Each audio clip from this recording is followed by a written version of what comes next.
Οικονομικών, το οποίο συνδιοργανώνει με την Ελληνική Επιτροπή Ανταγωνισμού τη δεύτερη μέρα του Competition Day στις καλωσορίζουμε. Θα θέλαμε να ευχαριστήσουμε ιδιαίτερα τον Γενικό Γραμματέα Συντονισμού, κύριο Βαρτζόπουλο, ο οποίος δέχτηκε να συμμετάσχει ως βασικός συνομιλητής στη σημερινή μας εκδήλωση. Director General for Coordination, Mr. Vardzopoulos, who accepted our invitation to come here today because he will be representing Mr. Ptochos, who unfortunately won't be able to be with us here today because of the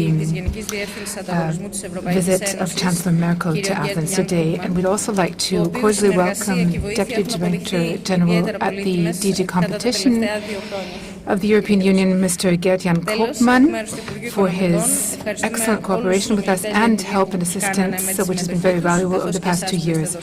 And we'd like to thank you all who've come here today on behalf of the Ministry of the Economy for your participation, for having come here today, and I'd like to give the floor to the Director General right away.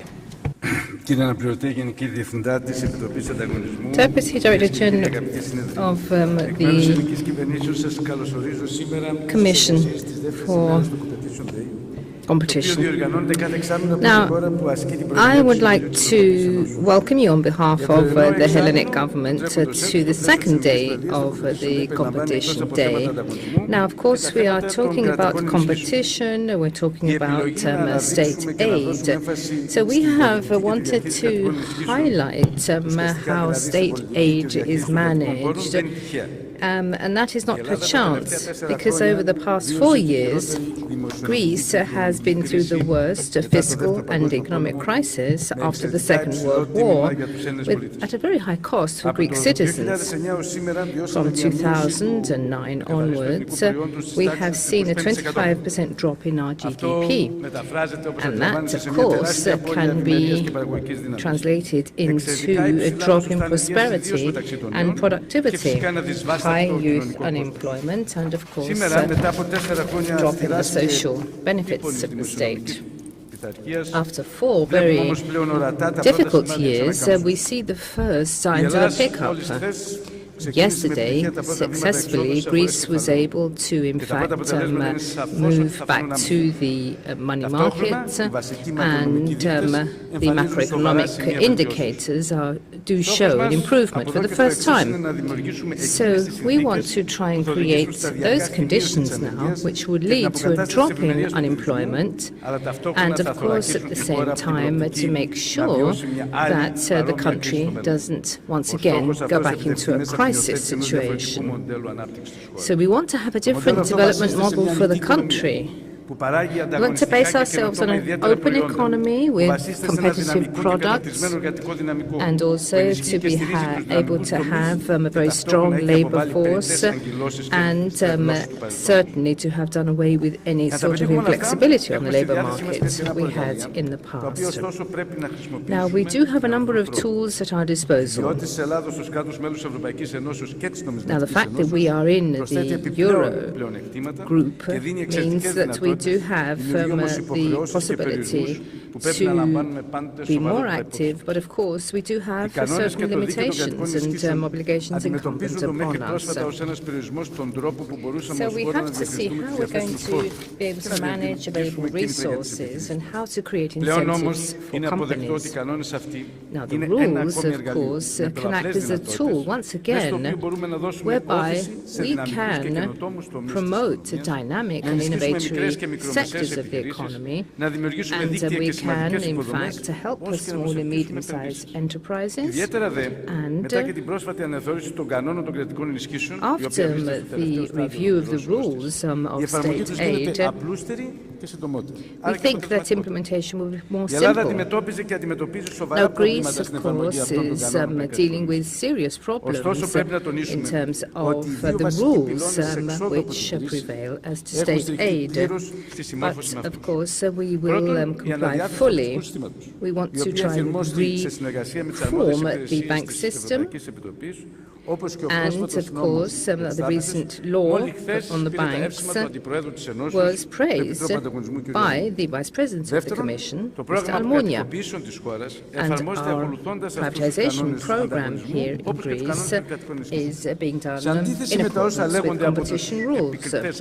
Now, there are certain critics of our efforts here, that our state assets are being reduced, but the contrary is true, because of course the state assets which are for sale can in fact act as a source of investment in the future. Now, you will of course have the opportunity to listen to a lot of issues being discussed during the course of today's sessions. I must, however, just stress the attempts being made by Greece to reorganize our policies as concerns state aid management. So we're now in a transition phase, and we're trying to move from the former system, which will now have the Ministry of Finance as the focal point and a network of collaboration services at each ministry. So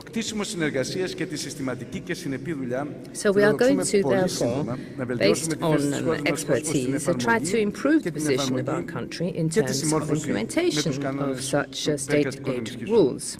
And this ultimately will be translated into a safer investment environment, sound and more effective management of available resources, and of course re-establishing the confidence of the business world and the citizens in the sense of how the state is actually managing their finances. Thank you very much.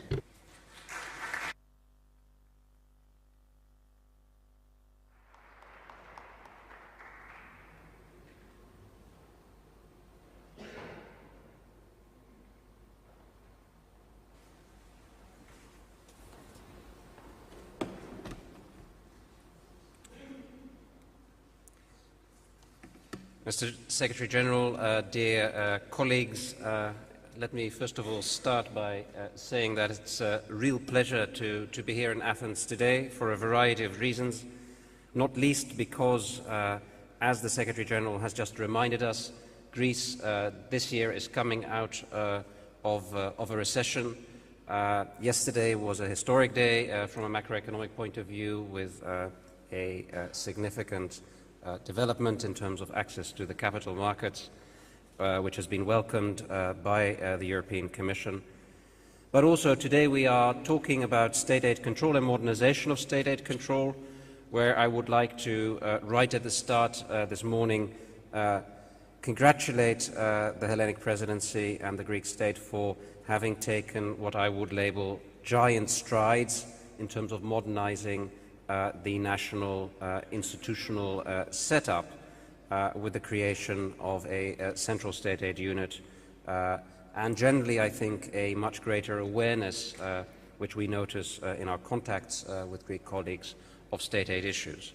So we think this is extremely promising, and we are very grateful to the Greek presidency for organizing today's event, where, together with colleagues from right across the European Union, we can take stock of how state aid control is evolving and what challenges remain to be addressed. Now, I think it's particularly timely to do so this year because, of course, this is the year where we are completing what is arguably the biggest overhaul of the state aid rules through a process called state aid modernization, which we have been discussing for a good 2 years now, and I'm very pleased to be able to report, as you will see on this slide, if you can see it, that we are at the very end now of the rule-making process, with, in essence, just a limited number of our rules up for finalization next month. I'm sure the presidency will be circulating these slides, so even if you cannot read them in detail from where you sit, don't worry, I'm sure you'll get a copy. But I think the central point I would like to make is that the target date for entry into force of the new rules of the 1st of July is now within reach. We can be very sure that it will indeed happen as scheduled. I think this is encouraging because obviously we have been working very hard together to ensure that as you enter a new programming period for the structural funds, you have an updated, modernized set of state aid rules available. Today I would like to briefly speak about state aid modernization and what it implies for Member States and for the collaboration between the Member States and the Commission. Because, as you know, state aid modernization implies a paradigm shift, which I think should not be underestimated, and which, if used properly, should give us a modern tool to take state aid control forward in the 21st century.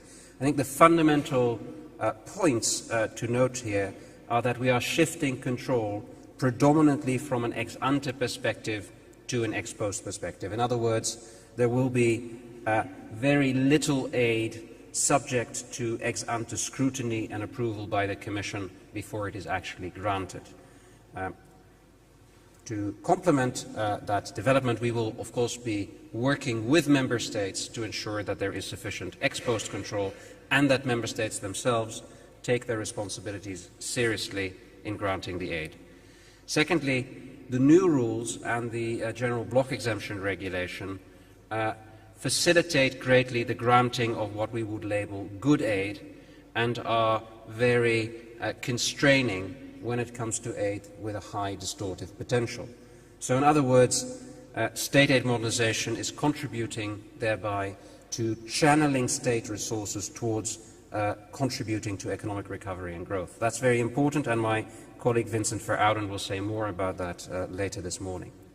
Now, as I've already said, the shift from ex-ante to ex-post means that we have to reinvent the partnership with Member States, and we are very keen on enhancing it because, to all practical intents and purposes, we are to a large extent decentralizing some responsibilities in the system, key responsibilities in the system, I should say, to the Member States. And in order for this to work, we need to collaborate extremely closely. So let me just briefly give you some examples of what this shift actually implies. As I said, we think that probably only some 10%, I repeat, 10% of the aid measures should be notified in the future. The general block exemption regulation should be capable of processing about 90% of all measures. The measures we still want to see are those which are very large, high aid amounts, or which are potentially rather distortive, such as rescue and restructuring aid. Which means that all the rest, so 90% of the aid measures, would be covered by the general block exemption regulation, put in place by Member States themselves, and subject to ex-post monitoring and control by the Commission. I'll come to that. But let me first give you some further indications as to how the general block exemption regulation is being extended to make this possible. First, we will be adding a number of important new categories to the GBA, such as, for example, innovation aid for large enterprises. We will be block exempting broadband, and we will also be facilitating exemptions in the field of research infrastructures.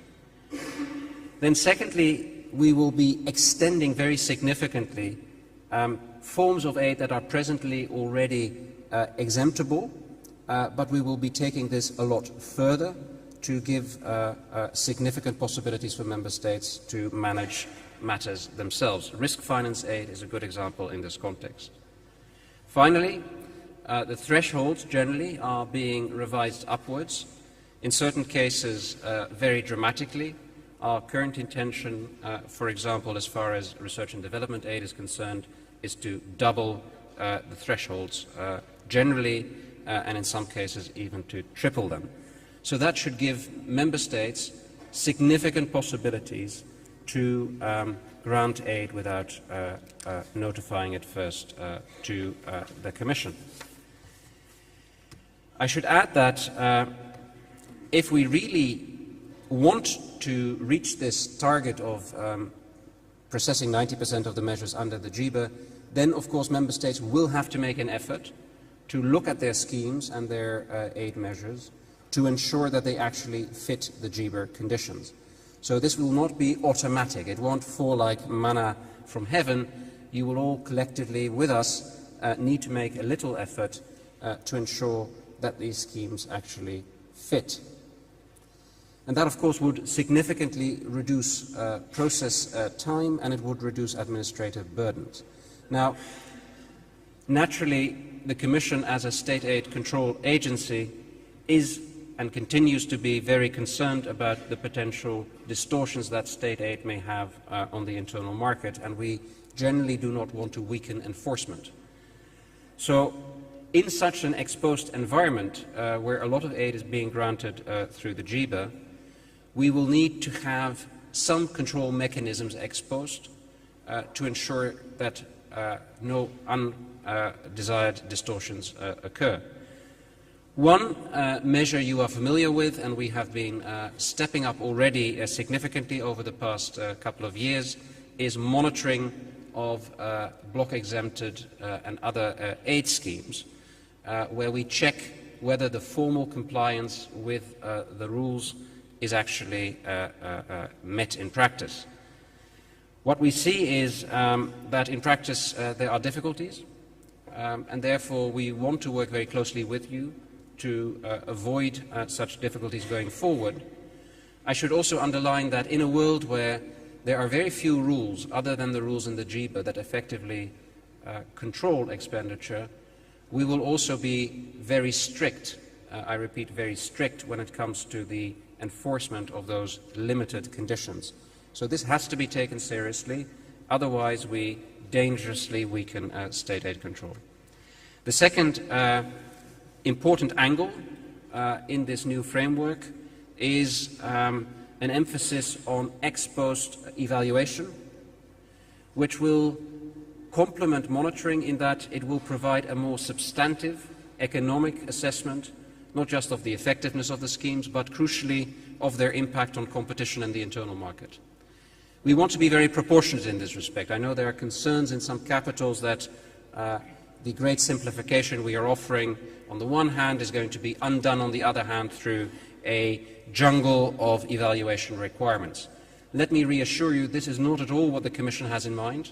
We're looking at 15, 20 schemes a year that would be subject to evaluation, which in practice means 1 or 2 schemes per member state per year maximum. So this is very proportionate, but we believe that it is essential to ensure that we all know what actually happens when these huge aid volumes are granted, and that we learn from it in order to further improve schemes and aid granting mechanisms going forward based on these lessons. So that's the second element in the ex-post architecture. The third is transparency, which will essentially through public scrutiny help in organizing a more informal debate and, if you will, an accountability control over such expenditure, which we know from experience in many fields and frankly in other jurisdictions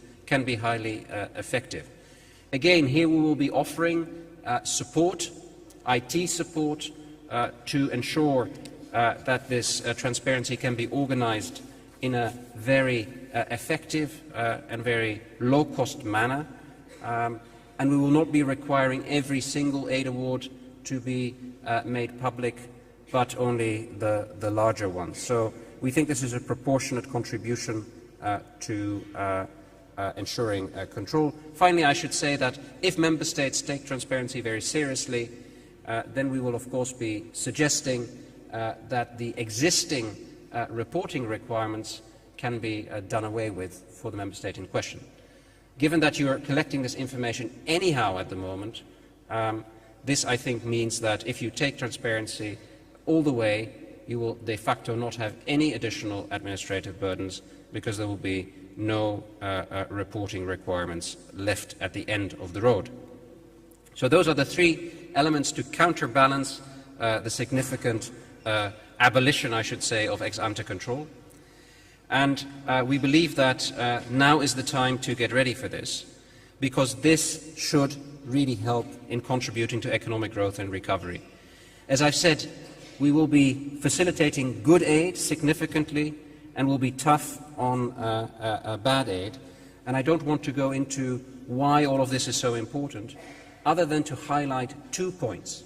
The first is that state aid often has a very simple economic effect in that it ossifies, it consolidates inefficiencies in markets and leads to a reduction in what we would call the natural process of churn, of turnover, of renewal of the business stock. That, we know, holds back the emergence of new companies, and it is a significant drag on productivity growth. If there is one big explanation of the difference between productivity growth in the US and in Europe, then it is the fact that in Europe this churn process is much less pronounced. So we need to make sure that in granting state aid we don't aggravate the situation, and in fact by being strict on rescue and restructuring aid that we speed it up as and when necessary. Secondly, state aid can also lead to the creation of structures in markets where the member state gives a lot of aid that ipso facto hinder innovation and competition.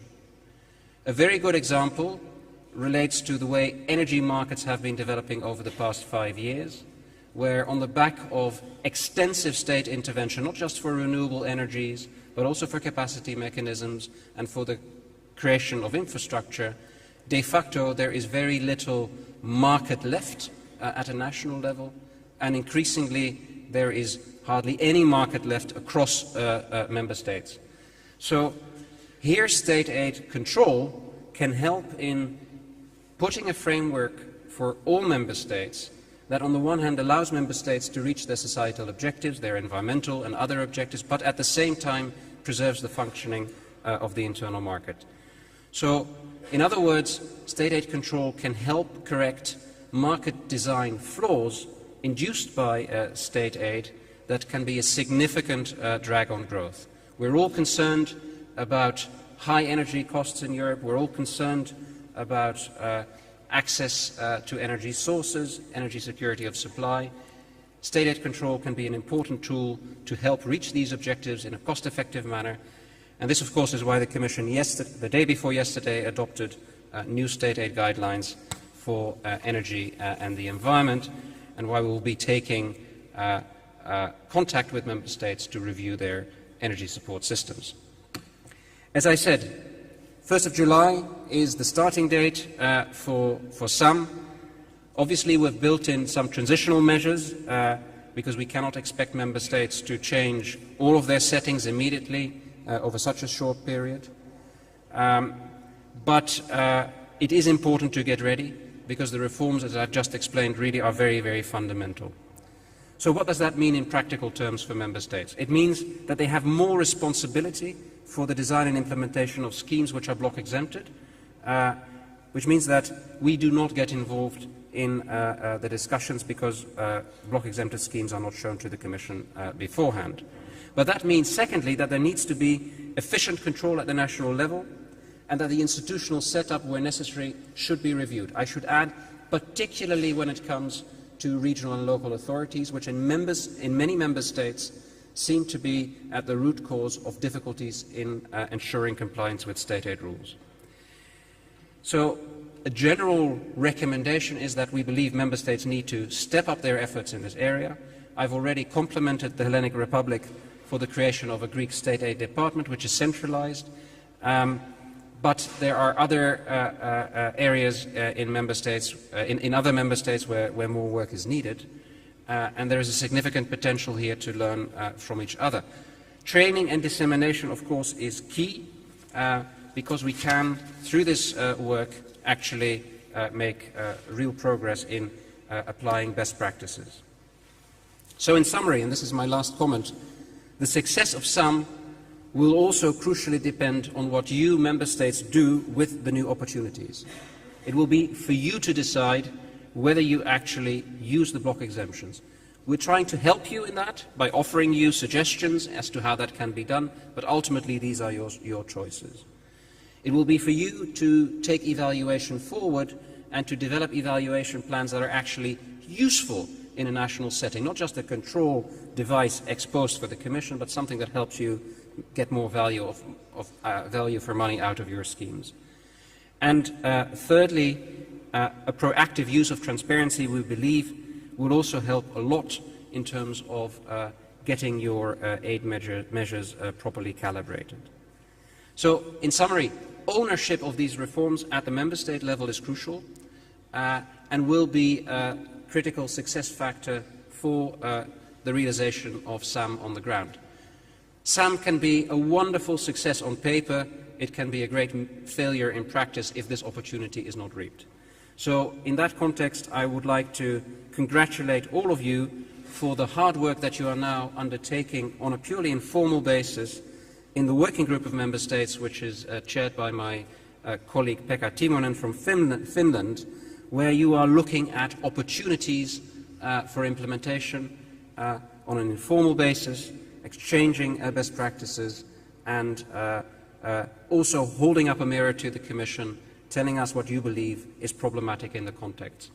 I would like to underline that I've spoken a lot about responsibilities for member states, but the Commission also clearly has major responsibilities. We have a lot to learn from this informal dialogue, and we stand ready to update and improve our own processes to make our contribution on the ground to making state aid modernization a success. Thank you very much.